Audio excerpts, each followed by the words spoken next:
I'd been dancing tango with my radiator for 6 months. My daughter had been out of school since March, her exams cancelled, her prom vanished. My son's university life interrupted, his job gone, and we were not alone.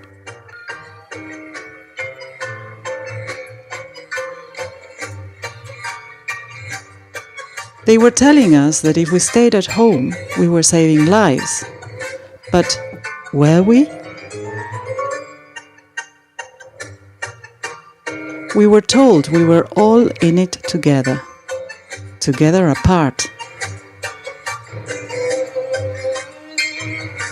As a relationship counsellor, my caseload had seamlessly transferred onto Zoom, so I was not affected job-wise.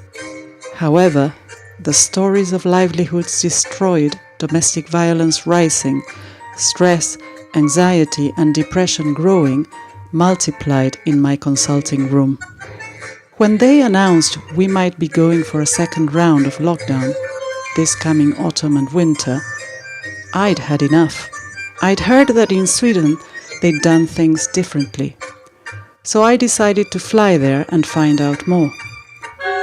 To hear it from the horse's mouth. So I got the old camera out of the closet and came back to documentaries, if only for the sake of the future of my children. Trapped between the two extremes of coronavirus deniers and lockdown orthodoxy, I was intrigued by Sweden's approach. No lockdown, no school closures, no masks.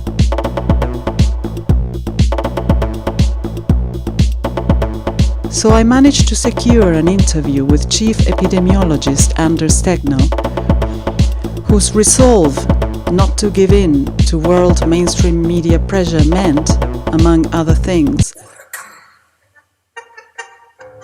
that tango dancing was allowed in Stockholm.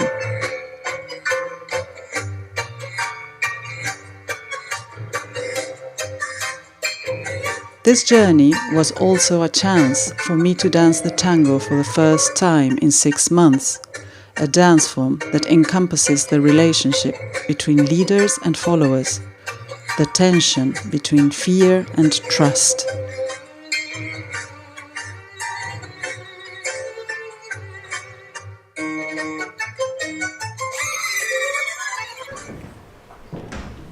Claudia Nye, I'm Anglo-Argentinian. I'm based in the UK, documentary filmmaker, very concerned about my country of origin, who have been in lockdown heading to the 6th month now, very concerned as well about what's happening in the UK. I have been following your approach, and every time I have shared posts about your approach, I have been accused of being right-wing, or I have been told that it's because the Swedish have low population density. What would you say to these people? First of all, I would very much deny that there's any kind of political signal in this. I don't think we are really concerned about if this is right-wing, left-wing or middle path in any way. Second of all, I would definitely deny that Sweden is a densely populated country. Yes, it is, or less densely populated country than others. Yes, on the whole we are, of course, but if you look at the Stockholm region is very densely populated, at least as densely populated as Amsterdam, Brussels, so that's not an explanation. With 12,000 people per square mile, Stockholm has the same population density as Manchester. According to the Imperial College of London model, the death toll in Sweden without lockdown would have been almost 80,000 by the end of June. And yet, their results were nowhere near these predictions. Office closed down, so we all had to work from home. But my economy hasn't been affected at all, I would say. My university is closed, so I study from home. In the news, and they say like Sweden doesn't take it in like allvar, vad är det? Seriously. Like serious. At first everyone was worried, but after a while it was it felt very okay to send the kids back to school and for them to have a normal life and for us to just practice social distancing. So it felt all right. I think it's kind of hysterical, actually. It's not fact, I think. It's just easy political shots for the different governments. All from Trump saying, no, it's nothing, to somebody's shutting down the whole society. I'm 16 years old and I went to school all last year and this year, and I'm glad that it stayed open. At one time there was rather many people who got sick and needed to stay at home, and there were many teachers at home at one point, I remember. So tell me, when there were many teachers at home, did anybody die? Did anybody have any serious illness? Not that I know. I don't think so. No. I think he's doing the right thing by not locking down Sweden. So I think it's good. You feel safe? Yeah, I feel safe. If you want to wear a mask, then do so. And I think that all of us, like younger people, we're not as affected as the older ones and people who's like sick or something. So I think that we can keep our distance and so on for them. Are you able? Do you have a grandmother that you cannot visit? Or? Yeah, I do, but I'm gonna actually visit her tomorrow, but outside. So we're gonna have dinner outside, and she has a house. So, in Stockholm streets, I did meet plenty of people who had coronavirus or knew someone who had it in its mild form. However, I was struggling to find any elderly or vulnerable people on the streets. Where were they? Tegnell had given them the choice to stay at home and save their own lives. In the UK, the head of the NHS England claimed this to be age-based apartheid. At the same time, Age UK was stating that it is perverse to tell the vulnerable to stop shielding and go back to work. And yet, as the COVID infection rates were rising in the autumn, the government kept insisting that shielding was not necessary. I mean, what was going on? In the name of my children and all the younger generations, I would like to challenge this. Is it fair for the young, healthy and fit to be facing unreasonable restrictions at the start of their lives to stop those at the end of theirs from shielding? I mean, there had been quarantines in the past, but quarantine means restricting the movement of those who are sick or vulnerable, which is what Tegnell had advised his population. Restricting the movement of the healthy is something altogether different. I traveled to the southern suburbs of Stockholm, where I met Eva. I have struggled to find older people in the streets. You're the first one. So what do you say to shielding the vulnerable and letting the rest of the society cracking on? I think it's been rather successful, and I'm rather pleased that he has done it his way. I mean, we have closed up ourselves. Yeah. So tell me, have you been in touch with your grandchildren? How has that worked? By telephone and outside. So, but she's very, very afraid that we should be contaminated. It's not the word. Yeah. Yes. Yeah. Yeah. So she keeps really a distance, but they have come and visit. We eat together outside with a distance, but you have to think about it all the time, and it eats your brain. Do you feel that Tegnell took care of the vulnerable with his approach? Yes, I think so. Yes, I feel so. I think that it's time to get some kind of structure for us, the vulnerables. In the metro, for example, that the first wagon should be just for people who are vulnerable, and that all the shops and the pharmacies and everything should be there should be 1 hour when it's not permitted for the other ones to come. It's a fantastic idea. Has it been proposed? No, to Tegnell? no, but I'm going to do it. What do you think about the approach in the UK where they lock down the whole society, the schools, everything to protect the vulnerable? What do you think of that? I think that's kind of torture. I don't know how people, what's the mental health risks, because if we feel this, depression, how can they feel? How can I sitting in the apartment for so long time? It's not human. So is there anything else that you would like to say to the people who are wanting the whole society to be in lockdown to protect the vulnerable? What would you say to them? There are many ways to protect vulnerables. There isn't only one way. That's what I want to say. So they are in it all together, but using their common sense. As Eva said, there's different ways to support the vulnerable. In Sweden, they are voluntarily self-isolating so that the rest can carry on studying and working towards supporting them. Eva even had some ideas as to how to improve on their situation and was going to propose them to her leader. In Tango, when the follower feels safe and trusts her leader, she can become creative and inventive, fully participating in the dance.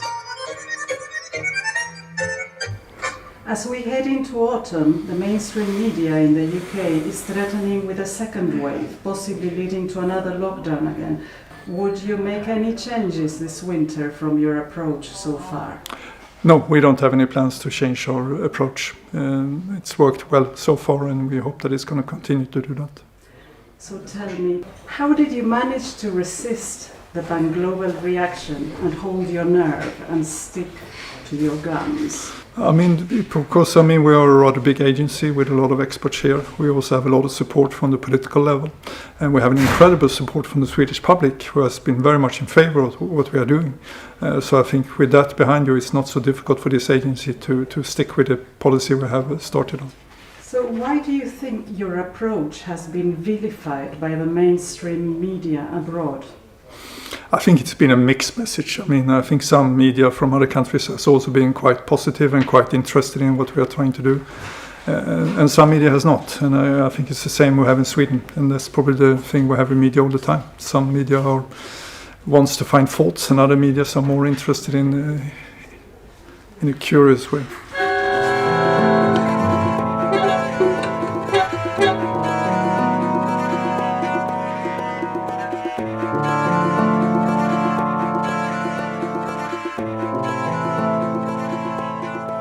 In a curious way. I liked that. I mean, if anything, curiosity seemed to have vanished from our society since March 2020. It was when the headlines started coming from Italy that fear started taking hold of Europe. And when Imperial College of London forecast 500,000 deaths in the UK if we did not act now, fear is one of the most powerful emotions.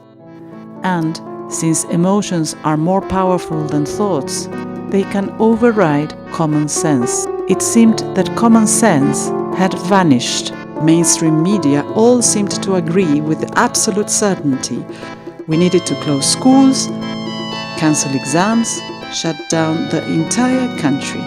No questions asked. And if you dared ask the questions the mainstream media was not asking, you were accused of being insensitive, or a conspiracy theorist, or even right-wing. I never thought of myself as being right or left-wing at that. I believe the bat needs both wings to fly. Anyway, here's Sean, and this is our story. It's a wrap. Back in January, before any of this started, We had booked our holiday to Sweden to visit some friends and dance the tango. By the time we got there, it had been banned everywhere else in Europe. We'd taken an interest in the Swedish approach to COVID, and whenever I posted anything on social media to share their good news, we were bombarded by the politically correct Guardian readership, telling us to check our sources before posting anything.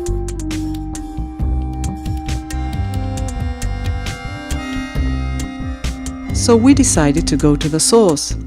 I sent a letter to Tegnell on the off chance he'd reply, and he did. After over 20 years of having retired from the world of broadcast documentaries to become a mother, I felt a bit rusty and lacking in confidence. But Sean, being a photojournalist, convinced me. I think we make a good team.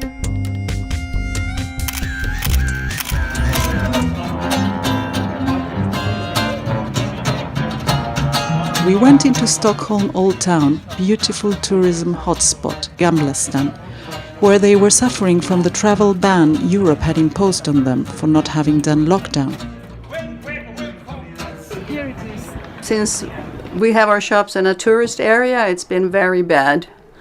Why? Because no tourist has been able to come here, because Sweden has been looked upon as a very contagious place. I understand if people are afraid, but I cannot really see that it's been so bad here, because I've had my shop open this whole time and I never had a mask, and I just kept my distance to people. Now it hasn't been a lot of people either, but I've met people that have had corona, and I've known people that have had it and got well from it, so to speak. A lot of the death tolls, I think, is from the old folks' homes, which is sad, but wherever I have gone, I have been able to keep distance from people. And how do you feel about the way the coronavirus has been tackled here by Tegnell? It's hard to say. We haven't seen the end of it yet. Now I'm going to cough. That's bad. I always do that when I talk a lot. That's the way you have to cough. Yeah. Perfect. We do that. Yeah. Do you want to most of us a glass of water? Maybe I should. Yeah, go. Let's see. Like in the UK, the government had also financially compensated businesses. The difference is they were given the choice to remain open while respecting the social distancing rule. There we go, it's your beer. I feel very sorry for the people in UK. Many restaurant owners are struggling with the economical circumstances that comes out of this, and probably many will go bankrupt or out of business because of the lockdown. So the media was telling us that due to coronavirus, the economy was going into free fall. But was that the real cause? 6 months BC, that is, before coronavirus, the World Economic Forum had announced that China was taking a leading role in the Fourth Industrial Revolution, and that it was dumping the world market prices, which was sending the neoliberal global free market economy into decline.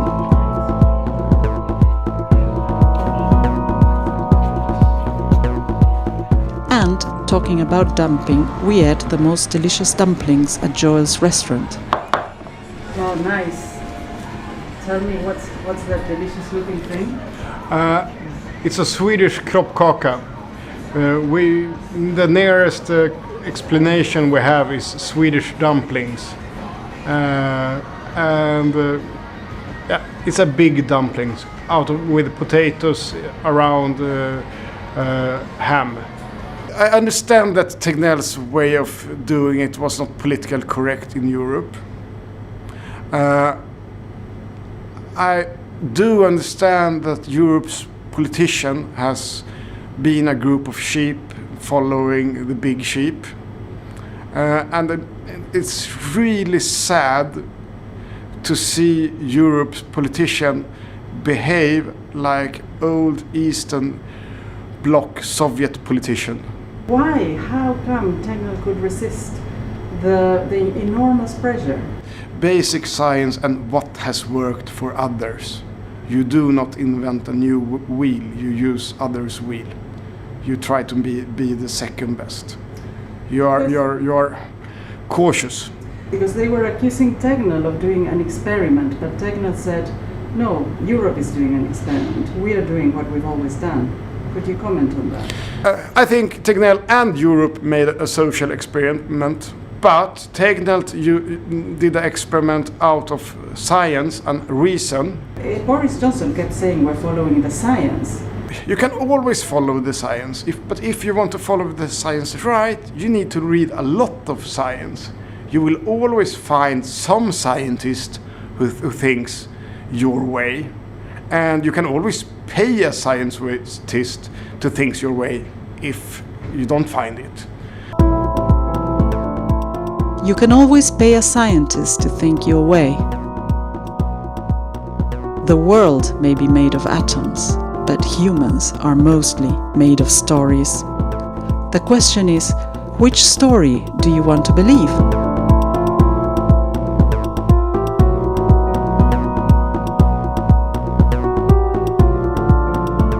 As time went by, stories started multiplying about COVID-19. The novel virus had been engineered in a lab in China. Wealthy elites and satanic pedophiles had intentionally spread the virus to gain power and profit.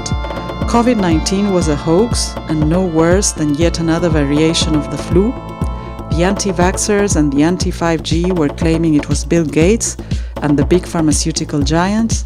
The environmentalists were suggesting it was planet Earth telling us to stop polluting it. That was my favorite one. Until AC, after Corona, ancient wisdom had it that we are all equipped with an immune system which can combat viruses if we lead a healthy enough lifestyle.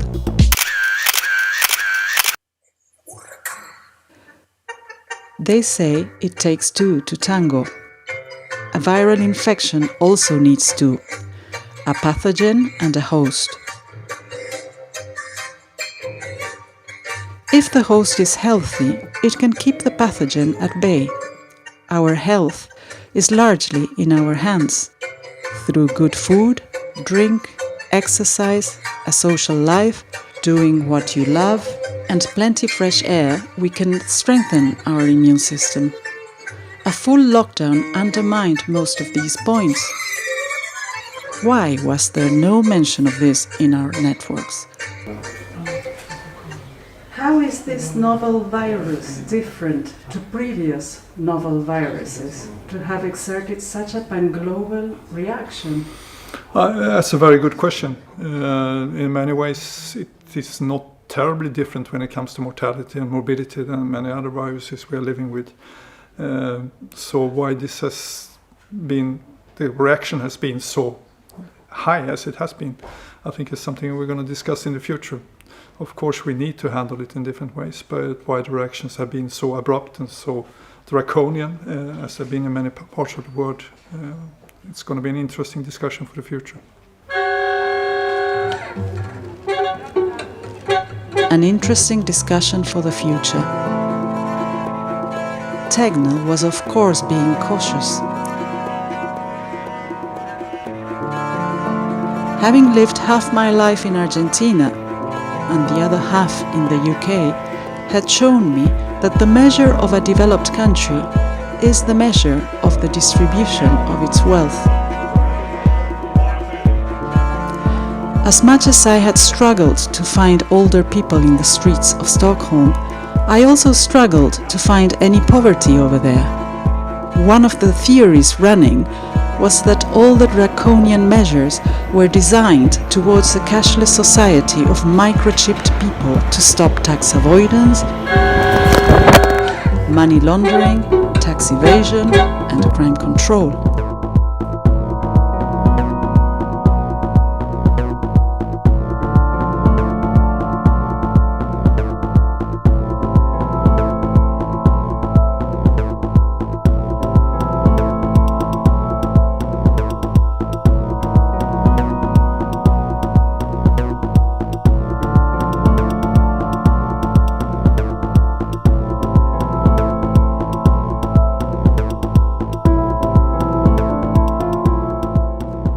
When coronavirus arrived in Europe, I was curious about how it seemed to be mainly hitting the world's major economies.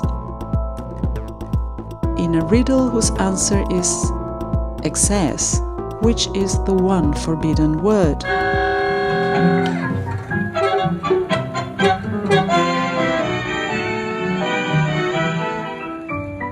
Maybe it was wishful thinking, but had COVID-19 come to the world to combat excess? And yet, during lockdown, the big giants kept growing, and the small businesses kept falling.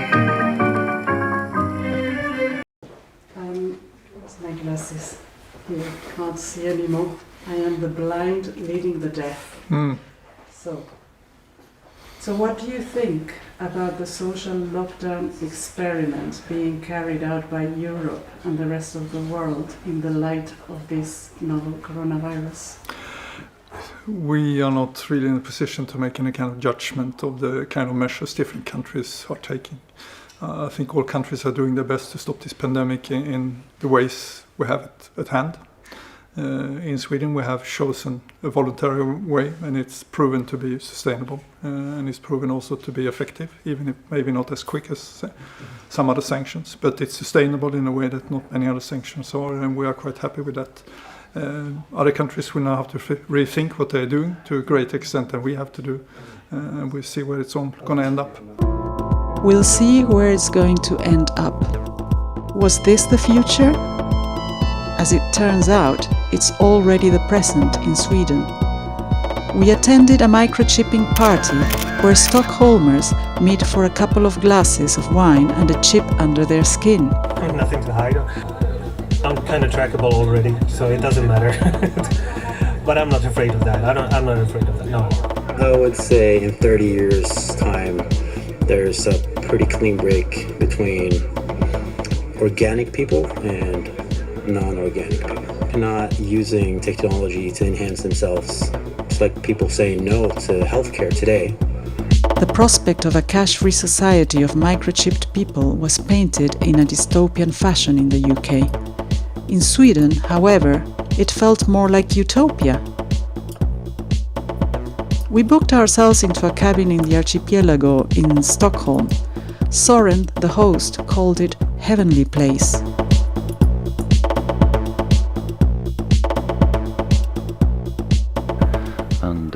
I think all the media talking about how Sweden is doing the wrong way. We look in the media what they are writing, and they are not writing the whole thing. They are writing the headlines, and we are listening to that. We don't search for the real truth by our own.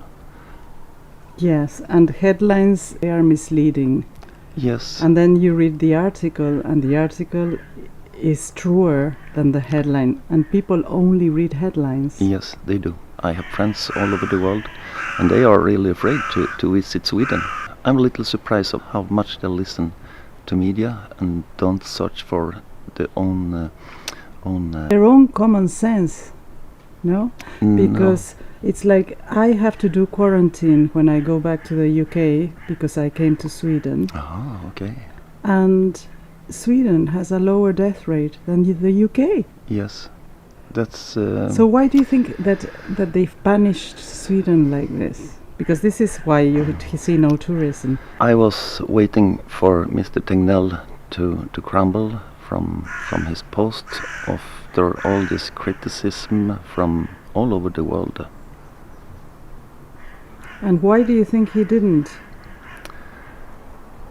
I think he is the guy who really believed in his strategy. Most people, a significant proportion of people will not get this virus at all, at any point in the epidemic, which is going to go on for a long period of time. Of those who do, some of them will get the virus without even knowing it. They will have the virus with no symptoms at all, asymptomatic carriage, and we know that happens. Of those who get symptoms, the great majority, probably 80%, will have a mild or moderate disease, might be bad enough for them to have to go to bed for a few days, not bad enough for them to have to go to the doctor. An unfortunate minority will have to go as far as hospital, but the majority of those will just need oxygen and will then leave hospital. And then a minority of those will end up having to go to severe and critical care, and some of those, sadly, will die. This is a disease that's mainly is hurting the very old, very vulnerable, very sick people. At all stages, we have been guided by the science. So, in a nutshell, both chief epidemiologists in the UK and Sweden were actually saying the same thing. So why were we being sent back into lockdown?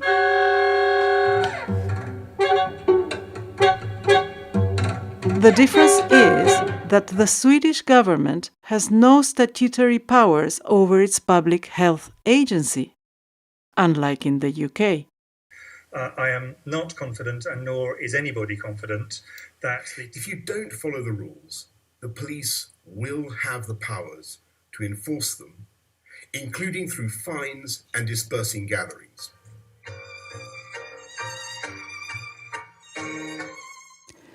Many claimed that the reason the Swedish people had not needed to be locked down is that they are more responsible and sensible than the British people. Really? I may not be an epidemiologist or a scientist, but I am a relationship counsellor, and this much I know. Every person is okay, and positive relationships increase feelings of being okay.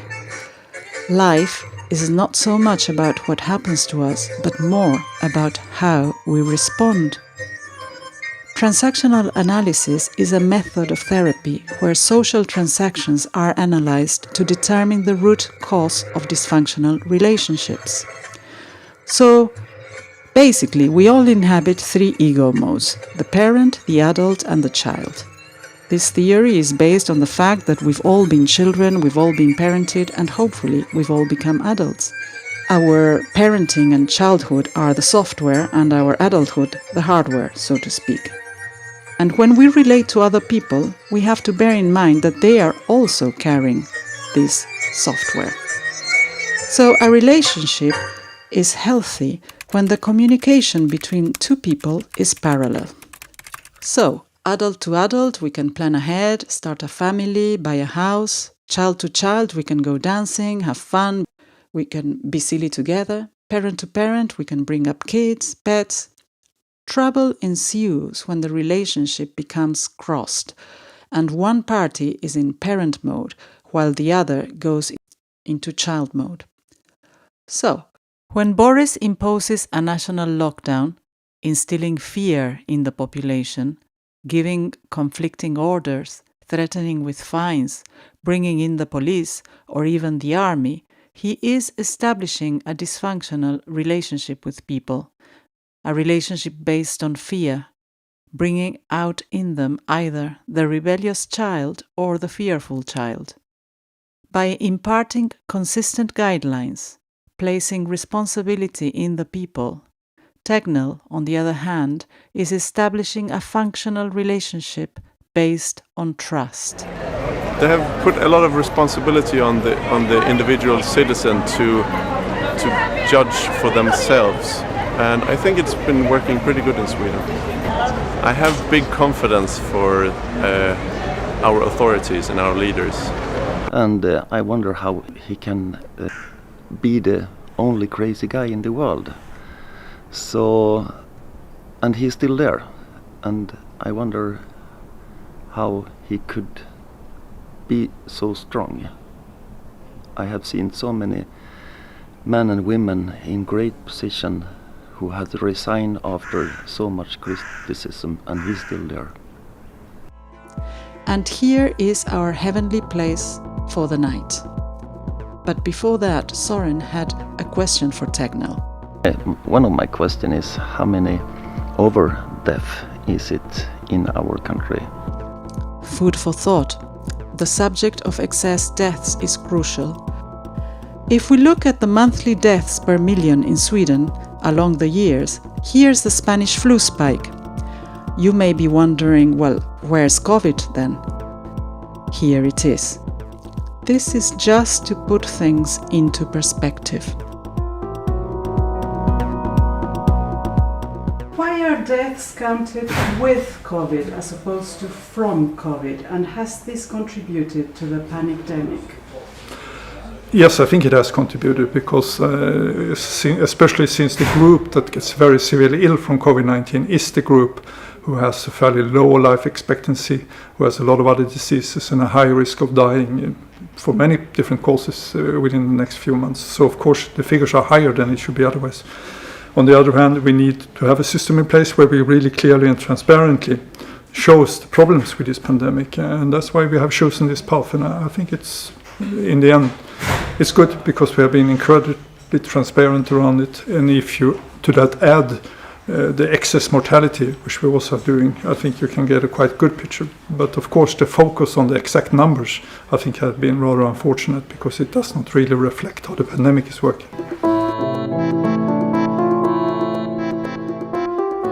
For example, to illustrate how the pandemic is working in terms of deaths from COVID, only 872 deaths were directly caused by the COVID-19 virus. People whose immune system was sadly compromised and couldn't fight it.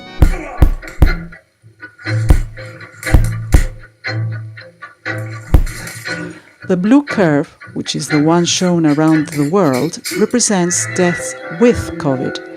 That is, people with other comorbidities who were already dying of other reasons and happened to test positive at the time they passed away.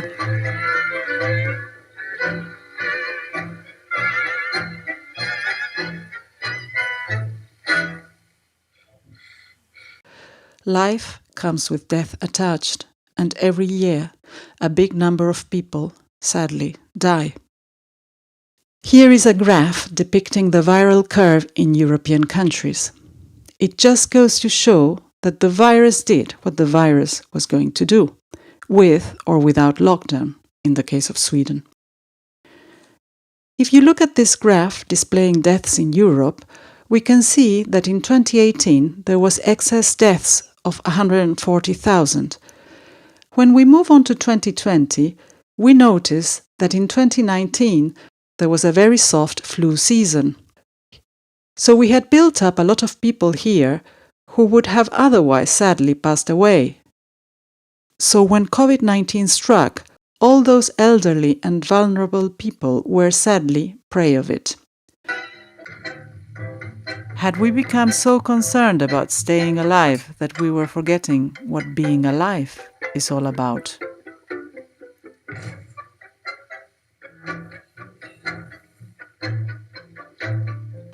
As for the other Nordic neighboring countries who boasted lower COVID death rates than Sweden, they had not had that soft flu season in 2019.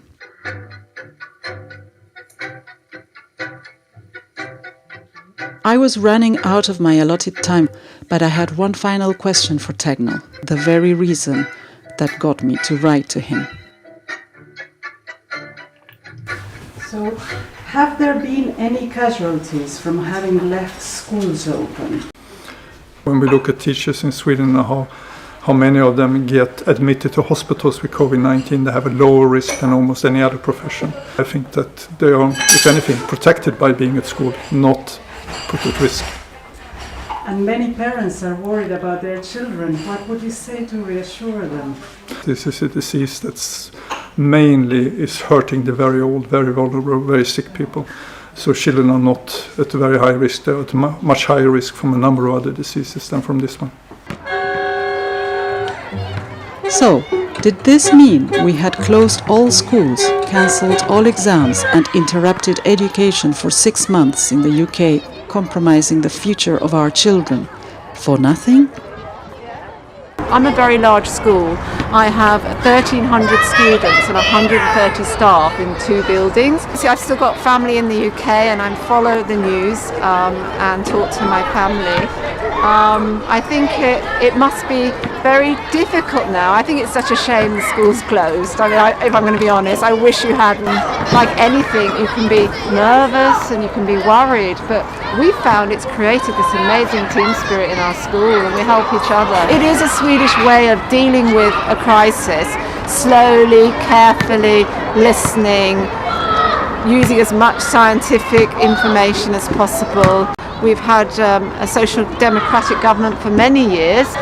There is this, what we call in Sweden, this solidarity, this idea of thinking about everybody. You might have heard we've got quite a high tax rate in Sweden, but a lot of us believe that that is for the greater good, so that we can have a great healthcare system and that we can provide for the people in Sweden. The Lagom way. Lagom is, we are neither this or that, but we are lagom.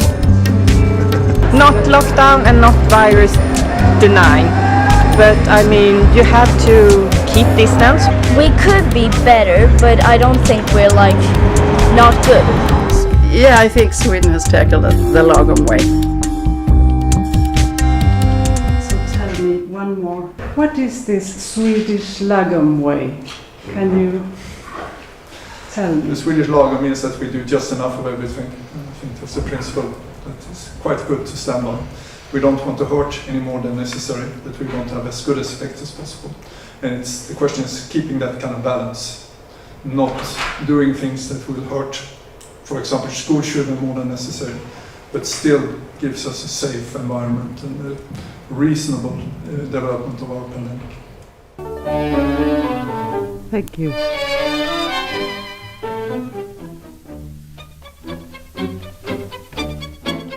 This Lagom way resonated with the basics of Tango.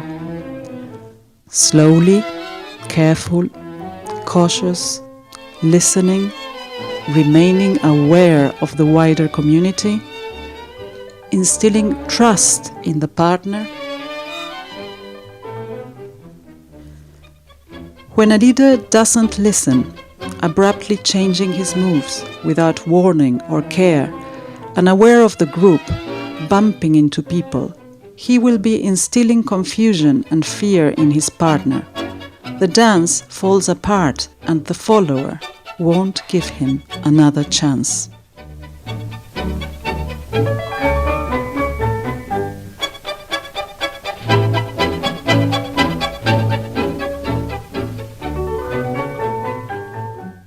So, up to here goes our journey. I wish world leaders admitted that lockdown did not work. I do hope followers don't give them another chance.